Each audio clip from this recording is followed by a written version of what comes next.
అందరికీ నమస్కారం. నేను మీ గోపాల్ అయ్యంగార్. శ్రీమతే రామానుజాయ నమః.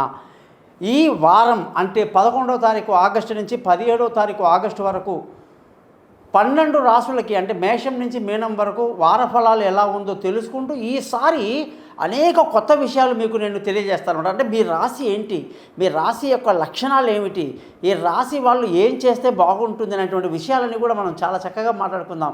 ముఖ్యంగా ఈ వారం కానీ గమనిస్తే గ్రహాల స్థితులు ఎట్లా ఉన్నాయంటే, కుజుడు గురువు వృషభ రాశిలో సంచరిస్తూ, సూర్యుడు కర్కాటక రాశిలో, బుధుడు శుక్రుడు వచ్చేసి సింహ రాశిలో, కేతువు కన్యా రాశిలో, చంద్రుడు తులా వృశ్చికం ధనుసు రాశిలో 3 రాశుల్లో ప్రయాణం చేస్తున్నాడు ఈ వారమంతా. శని కుంభరాశిలో, రాహు వచ్చేసి మీనరాశిలో సంచరిస్తున్నారు. దీన్ని బట్టి 12 రాశులకు ఎలా ఉందనేది మనం ఈ వారం వరకు తెలుసుకుందాం. కానీ ఒక మాట చెప్తున్నాను, కంగారేం లేదు. మీకు మాస ఫలాలు ఉంటాయి, వార ఫలాలు ఉంటాయి, పక్ష ఫలాలు కూడా ఉంటాయి, సంవత్సర ఫలాలు ఉంటాయి. ఇదంతా కూడా ఆయా సంవత్సరంలో ఉన్న గ్రహాలని బట్టి చెప్పడం. ఇది పక్కన పెడితే అసలు మీరు పుట్టినప్పుడు ఉన్న గ్రహస్థితి ఏంటి, మీరు పుట్టిన సమయానికి గ్రహాలు ఏ విధంగా ఉన్నాయి, మీ లగ్నం ఏమిటి, మీ నక్షత్రం ఏమొచ్చింది, ఏ పాదంలో ఉన్నాయి, ఏ దశలో మీరు స్టార్ట్ అయ్యారు, ఏ విధంగా మీ జాతకం మొత్తం మనం క్లియర్గా చక్రం వేసేసి 50 పేజీలు అన్నమాట. అందులో అనేక చక్రాలు ఉంటాయి. అవి మీకు నేను మెయిల్ చేస్తాను. అలాగే జాతకం మీకు అది అర్థం కాదు కదా, చదివితే అంత సాంస్క్రిట్లో ఉంటుంది. కాబట్టి 20 నిమిషాలు మీతో నేను చక్కగా ఫోన్లో రికార్డ్ చేయిస్తా. ఆ విధంగా రికార్డు కూడా మీరు భద్రపరచుకోవచ్చు అనమాట. దీనికి ప్రత్యేకంగా జాతకం చెప్పడానికి గురుదక్షిణ ఉంటుందండి. ఎందుకంటే చాలా వర్క్ చేయాలి, అందులో నాకు 2 అసిస్టెంట్లు ఉంటారు. మరి వాళ్ళ శాలరీస్, ఆఫీసు మెయింటెనెన్స్ ఉంటాయి. కాబట్టి ధర్మంగానే మేము తీసుకుంటామండి. చాలామంది మీరు నమ్ముతారో లేదో, ఒక మహారాష్ట్రలో ఒక అతను అన్నాడండి, ముంబైలో అన్నాడు, ఏమండి మీరు చెప్పిన దానికి 5,000 ఇవ్వచ్చు, అంత అద్భుతంగా చెప్పారు, మీరు అసలు అడగకుండానే ఎన్నో విషయాలు చెప్పారండి. మా సమస్య ఏదో ఉద్యోగమో పెళ్ళో పిల్లలో ఏదో ఉంటుంది, కానీ మీరు మొత్తం కవరేజ్ చేసిన విధానం చాలా బాగుందని చెప్పడం. ఇలాగే ఈ మధ్య మా అమ్మాయి శ్రావణి ఏదో ఒక పెద్ద వెబ్సైట్లో ఒక పెద్ద మనిషిని పట్టుకుని, లారెన్స్ అనుకుంటా పేరు, లారెన్స్, మీరు గమనించండి ఆయన పేరు. ఆయన అపాయింట్మెంట్ తీసుకుని రాత్రి 10ంటికి మాట్లాడిన తర్వాత నాతో అంది, ఆ నాన్న పరమ వేస్ట్ నాన్న, ఊరికే వీళ్ళు వెబ్సైట్లో వాటిలో కనిపిస్తున్నారు యూట్యూబ్లో, అంతేగాని వాళ్ళకి చెప్పడమే రాదు, మీరు చెప్పే విధానం స్టార్టింగ్ నుంచి ఎండింగ్ దాకా క్లియర్గా ఉంటుందని. ఇలాగా మీ జాతకం నేను పక్కా చెప్తాను, మీరు నన్ను కాంటాక్ట్ చేయండి. ఒకవేళ డేట్ ఆఫ్ బర్త్ లేని వాళ్ళు, అంటే మీ డేటు టైము ప్లేస్ ఉంటే బాగుంటుంది, అది మేము జాతకం చేస్తాం. లేనప్పుడు మీ ముఖం కనిపించే ఒక ఫోటో, మీ చేతి రేఖలు ఒక ఫోటో, ఆడవాళ్ళు ఎడమ చేయి, మగవాళ్ళు కుడి చేయి పంపించండి, మీ జాతకం రెడీ చేస్తా. ఇదంతా ఒకసారి అయితే సమస్యలు అనేది ఉంటాయండి. ఇది క్లోజింగ్ అంటారు దీన్ని. ఈ సమస్యని ఎలా సాల్వ్ చేయాలి అది తెలియక చాలామంది నీకు ఇదవుతుంది అదవుతుంది అనడం కాదు. అది అవ్వకుండా ఉండాలి, ఏది అనుకుంటే అది జరగాలి అంటే ఒక క్లోజింగ్ ఉంటుంది. అంటే ఏ గ్రహానికి ఏ విధంగా శాంతి చేయాలో సింపుల్గా చెప్తా. అందుకే నా ఛానల్ పేరే thesimple.astrologer.com. దయచేసి మీరందరూ కూడా నా ఛానల్ని సబ్స్క్రైబ్ చేస్తారు, మీ ఫ్రెండ్స్కి, నా బంధువులకి తెలియజేస్తారని చెప్పి ఆశిస్తూ మీ నుంచి సెలవు తీసుకుంటున్నాను. ఇప్పుడు మేషరాశి.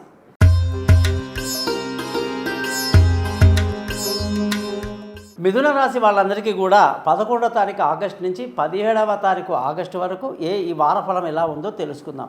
మనకి మిథున రాశి అనగానే బుధుడు గుర్తొస్తాడు. బుధుడు అంటే ఏంటంటే మెర్క్యూరీ అంటాం ఇంగ్లీష్లో. బుధుడు సూర్యుడికి అత్యంత సమీపంలో ఉంటాడని చెప్తారు. ఎందుకంటే మీరు జాతక చక్రంలో ఎక్కడ చూసినా కూడా సూర్యుడి వెనకాలే బుధుడు ఉంటాడు, కాస్త ముందో వెనకాలో లేదా ఇద్దరు కలిసే ఉంటారనమాట. సో ఈ విధంగా శుక్రుడు బుధుడు కలిగి ఉంటే అది ఒక యోగం అంటారు మామూలుగా. అలాగా ఈ బుధుడు అంటేనే మనకు మృగశిర నక్షత్రంలో 3, 4 పాదాల్లో పుట్టిన వాళ్ళు, ఆరుద్ర నక్షత్రంలో 4 పాదాలు, అలాగే పునర్వసు నక్షత్రంలో 1, 2, 3 పాదాల్లో పుట్టిన వాళ్ళు ఈ రాశిలోకి వస్తారు. వీళ్ళు చాలా తెలివైన వాళ్ళు, ఎవ్వరి జోలికి పోరు, గుంపులో కలవరు, తక్కువ మంది ఫ్రెండ్స్, తక్కువ రిలేషన్ కలిగి ఉంటారు. ఎప్పుడైనా సరే సైలెంట్ మూమెంట్ అన్నమాట వీళ్ళది. వీళ్ళలో చాలామంది చార్టర్డ్ అకౌంటెంట్స్ ఉంటారు. అలాగే అకౌంట్స్ డిపార్ట్మెంట్లో మినిమం బీకామ్ చదివిన వాళ్ళు, సిఏ చేసిన వాళ్ళు, సిడబ్ల్యూ చేసిన వాళ్ళు, కంపెనీ సెక్రటరీ జాబ్లో ఉన్న వాళ్ళు, వీళ్ళందరూ కూడా మంచి అడ్మినిస్ట్రేటర్స్ అన్నమాట. వీళ్ళు చాలా హాస్యప్రియులు, మంచి సరదాగా జోకులు వేస్తారు, సరదాగా నవ్వుతారు, నవ్విస్తారు, బాగుంటుంది. వీళ్ళతో స్నేహం కూడా బాగుంటుంది. ఇందులో వీళ్ళకి ఈ వారంగానే మనం గమనిస్తే ఈ వారం వీళ్ళకి ఏ పని చేసినా కూడా 1-2 సార్లు ఆలోచించి చేయాలి. ఏమాత్రం తొందరపాటు పనికిరాదు. ప్రాబ్లమ్స్ వచ్చే అవకాశాలు ఉంటాయి. వచ్చే ఆలోచనలు ఏది కూడా కరెక్ట్గా ఉండదన్నమాట, తప్పు మనదే.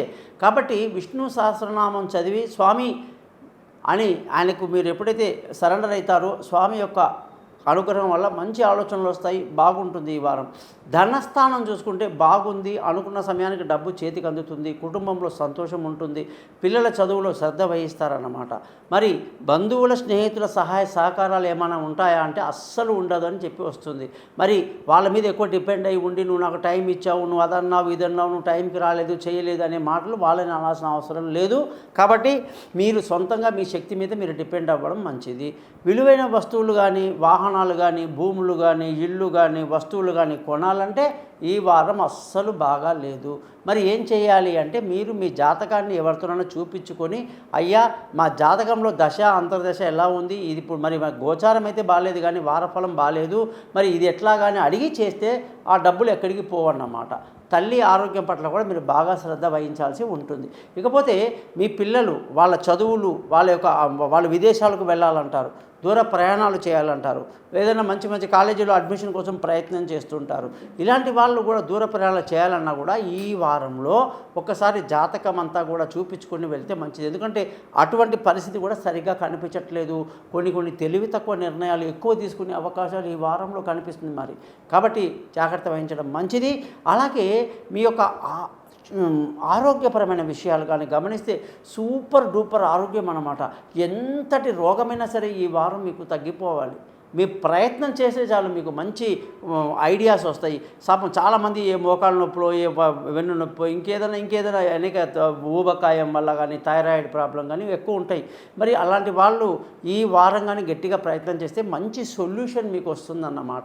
ఇకపోతే శత్రువులు కూడా మీకు ఒక కన్నేసి ఉంచడం చాలా మంచిది. అంటే వాళ్ళు కూడా మీకు మిత్రులయ్యే అవకాశాలే ఎక్కువ ఉన్నాయన్నమాట. ముఖ్యంగా భార్యాభర్తల విషయానికి వస్తే ఏదో చిన్న మామూలు గొడవలే ఉంటాయి, పెద్ద హార్ష్గా ఏముండవు. ఏదో తిక్కగా బిహేవ్ చేయటం, లేనిపోని విషయాలు డిస్కస్ చేసుకోవటం, లేనిపోని విషయాల్లో ఎవరిదో విషయాలు తీసుకొచ్చి ఇంట్లో పెట్టుకొని మాట్లాడి మీ మైండ్ పాడు చేసుకోవటం లాంటివి కొన్ని జరుగుతాయి. కాబట్టి అవన్నీ అవాయిడ్ చేయండి. మన పని ఏంటి, మనం తక్కువ మాట్లాడితే, ఆలోచించి అవసరాన్ని మించి మాట్లాడితే ఎంత భార్యాభర్తలైనా సరే ఈ వారం బాగుంటారని చెప్పాలి. ఎందుకంటే మీకు పార్ట్నర్షిప్ కూడా కలిసి వస్తుంది. పెళ్ళి కాని వాళ్ళకి ఈ వారం కానీ ఇక రాబోయే రోజుల్లో కొంచెం టైం పడుతుందన్నమాట. తొందరపాటు పడితే అయ్యేది కాదు.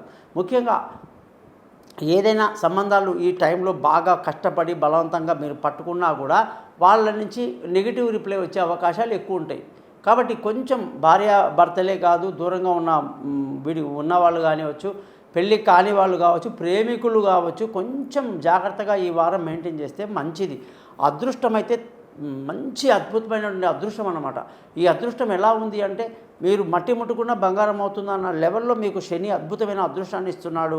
మరి ఈ అదృష్టం వల్ల మీ నాన్నగారి నుంచి వచ్చే ఆస్తిపాస్తులు ఏమైనా ఉంటే వస్తుంది. పెద్దల నుంచి మీకు మంచి రెస్పాన్స్ బాగా వస్తుందన్నమాట. ఇకపోతే ఉద్యోగం అనేది ఈ జాతకంలో ఎలా ఉందంటే ఎంత కష్టపడ్డా కూడా ఏదో సడన్గా మనకేదో ఎంత చేసినా మనకి సరి గుర్తింపు లేదు అనే నిరాశకు గురే అవకాశాలు ఉంటాయి. కాబట్టి అలాంటివన్నీ రానియకుండా జాగ్రత్తగా చూసుకోండి. అలాగే వ్యాపారంలో కూడా నష్టాలు అధికంగా ఉండే అవకాశాలే ఎక్కువగా కనిపిస్తున్నాయి. కాబట్టి చేసే ప్రతి పనిలో జాగ్రత్తగా ఉండండి.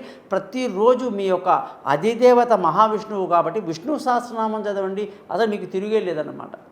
బుధ మంత్రాన్ని కూడా 17 సార్లు చదవడం మర్చిపోవద్దు. చూశారు కదా, 12 రాశులకు ఎలా ఉందో తెలుసుకున్నాం. మరి మీ జాతకాలు తెలుసుకోవడానికి కోసం పైన ఇచ్చిన 3 నెంబర్లలో మీరు నన్ను కాంటాక్ట్ చేయండి, మీ డీటెయిల్స్ పంపించండి. మీతో నేను వెంటనే ఫోన్లో మాట్లాడి పరిహారాలు చెప్పి జాతకాన్ని మీకు మెయిల్ చేస్తాను. సింపుల్గా మీకు పరిహారాలు చెప్తాను. కాబట్టి నన్ను కాంటాక్ట్ చేయండి. నా ఛానల్ని మాత్రం సబ్స్క్రైబ్ చేయడం మర్చిపోవద్దు. అదే మీరు నాకు ఇచ్చే గురుదక్షిణ. నమస్కారం.